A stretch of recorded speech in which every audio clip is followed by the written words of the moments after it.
What's up guys, welcome to Scorp Knows. We got a special video in store for you guys today.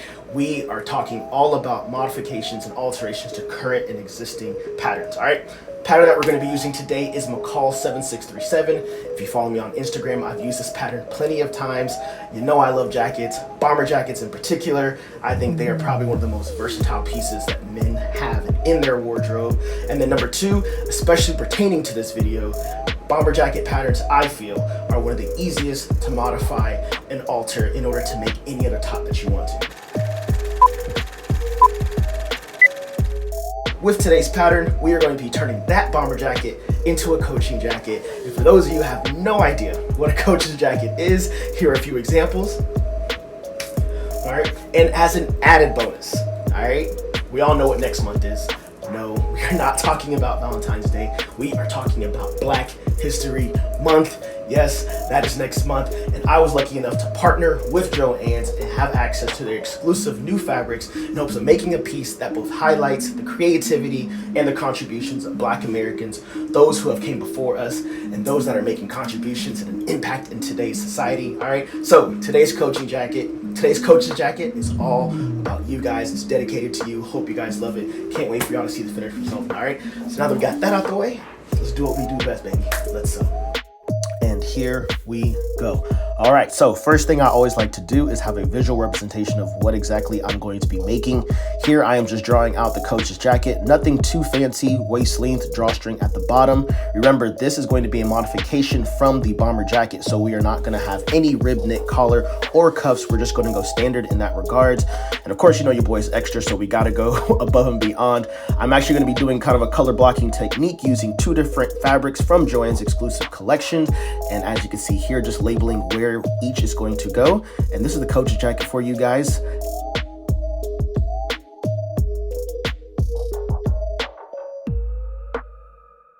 We're going to be using two cotton fabrics from JoAnn's Black History collection. First one is going to be adorned with the continent of Africa, while the second one is going to be having uplifting and empowering words. All right, so of course we're going to be using McCall's 7637 pattern. We have our drawstring cord, we have our measuring tape, of course my handy duty Gutermann scissors. We're going to be using some pins and needles, obviously. We have our tailor's chalk, of course, our 18-inch ruler. And for those of you who may need it, we also have our French curve sewing ruler. All right, guys, so for the sake of this video, I used some extra scrap fabric to use as my muslin, just so you guys can see the modifications that I'm going to be doing on top of the pattern fabric. First thing I'm going to be doing is a sleeve modification. McCall pattern is kind of wide at the cuff, so I'm going to be changing that. First thing I do is I measure my wrist based off of how I want the finished product to be. I'm going for 12 inches. The pattern calls for 18. We're going to be adding an inch, of course, to each side for seam allowance, and then you connect the shoulder to the new cuff and you get a nice tailored and slim sleeve. We move on to our front piece modification. Now remember, we are not doing a standard bomber jacket. There will be no rib knit at the bottom or on the cuffs, so we still have to account for it. I'm going to be adding a few inches to the bottom hem, as well as an inch to both the side seam and the front piece, because I want to give it that slightly oversized look.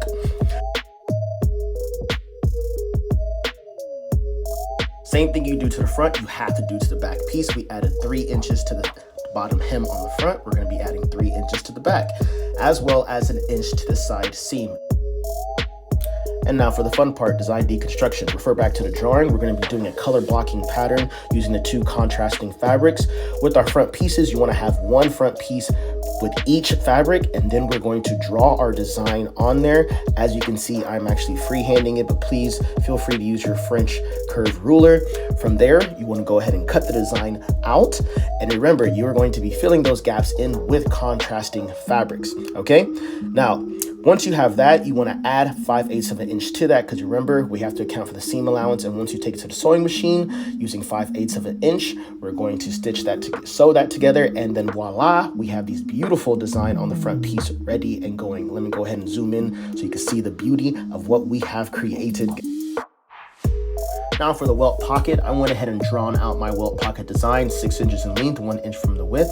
Being a bigger guy, I like to move my pocket about 6 to 7 inches from the side seam and 4 inches from the bottom because we have to account for that drawstring. I'm going to go ahead and put some interfacing on top of mine, and of course you got to do the same for the other side. We're going to take it to the sewing machine, go ahead and stitch that down.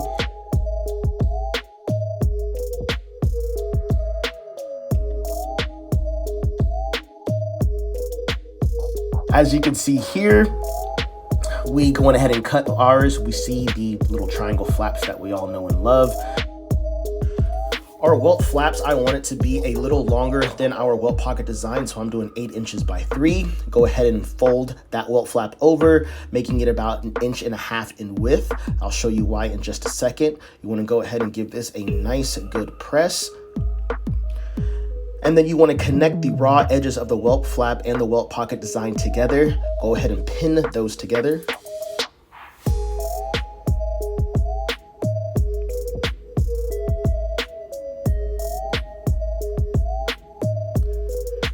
You want to go ahead and turn it over, and then we're going to be base stitching along that side that we just pinned together. Once you do that, go ahead and turn the welt flap inside.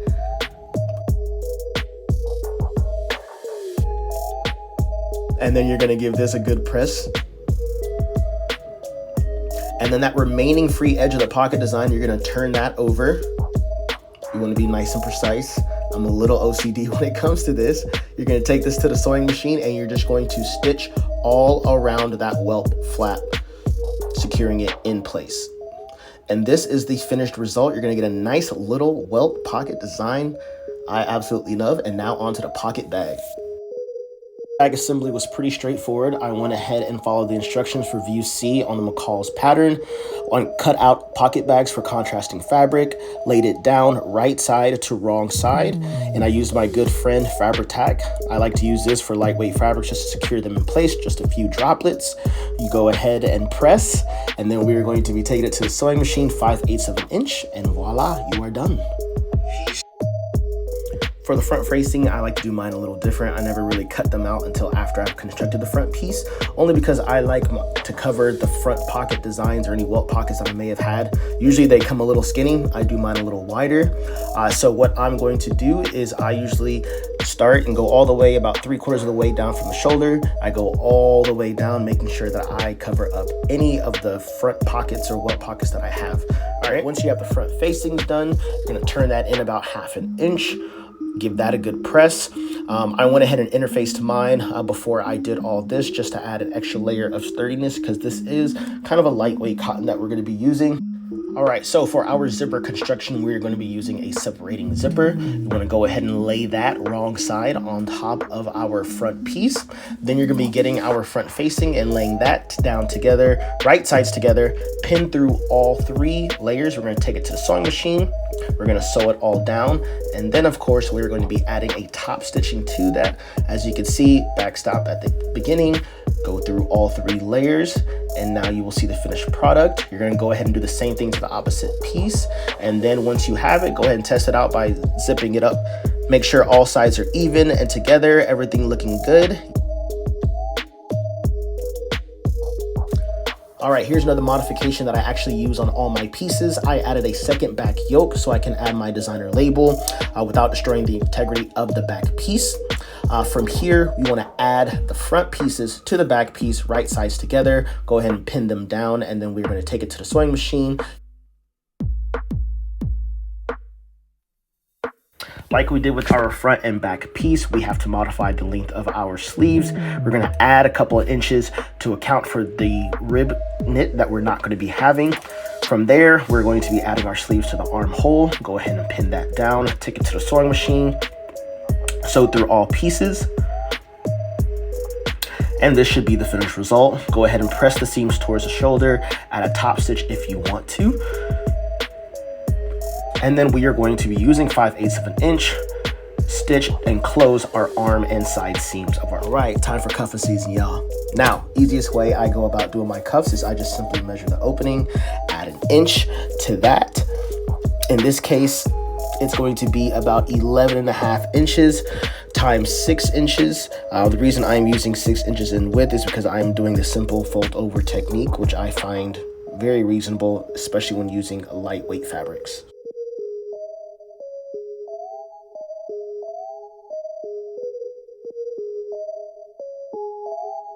All right, as you can see, it's 6 inches at the top. We are going about 11.5 inches down. I also went ahead and added some interface to both sides. All right, now we start here by simply folding over about 1/2 inch. Give it a good press.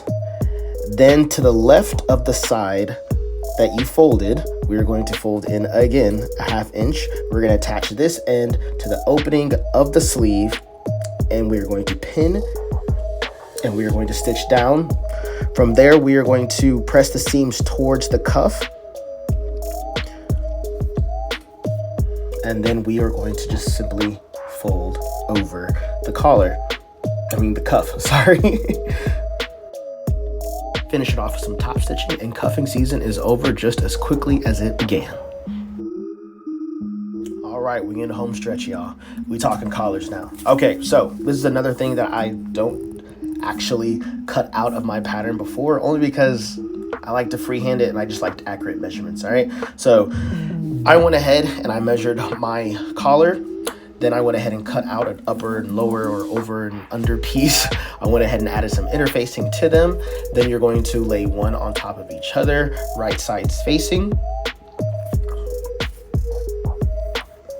All right, now for the short end, not the pointy end at the top, the short end, and usually the over or upper collar, I'm going to be folding it over 1/2 inch, giving it a good press, then pinning them together again, right sides together. From here, as you can see, I have them pinned together. We're going to use 5/8 of an inch at the sewing machine. Beautiful stitching. We're going to get the scissors. We are going to cut away at the turn and cut into the turn.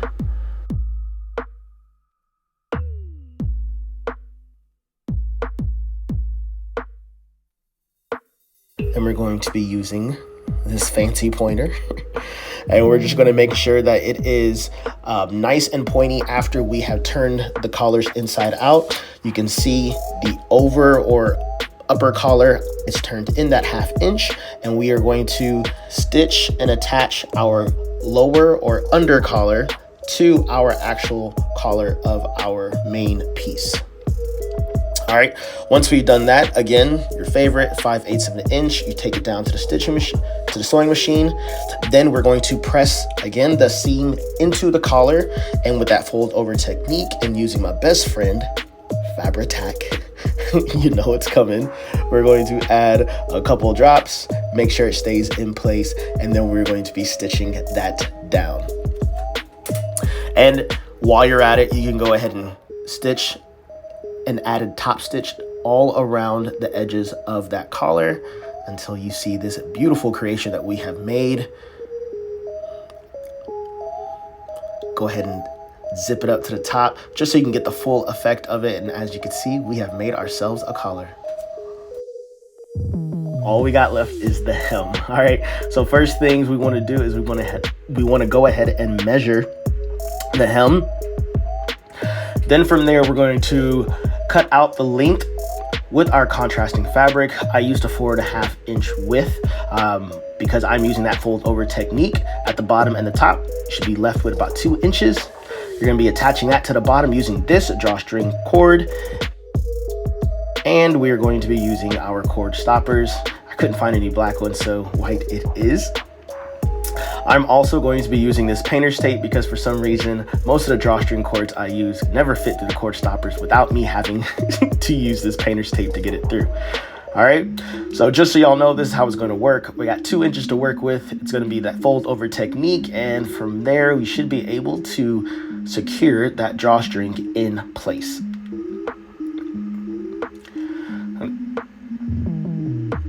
All right, so adding right sides together, take it to the sewing machine, and then from there you're going to be doing the fold over technique that we did with the cuffs, and this should be the finished product. Go ahead and add some top stitching to that if you want.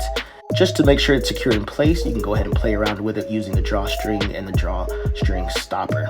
All right, and this is the finished result, guys. We got ourselves a nice little coach's jacket, put some finesse on it. We got color blocking, we got pattern play, we got Black History Month. We're going to go ahead and zip it up so we know it's real. Make sure everything is even and lined up and looking good.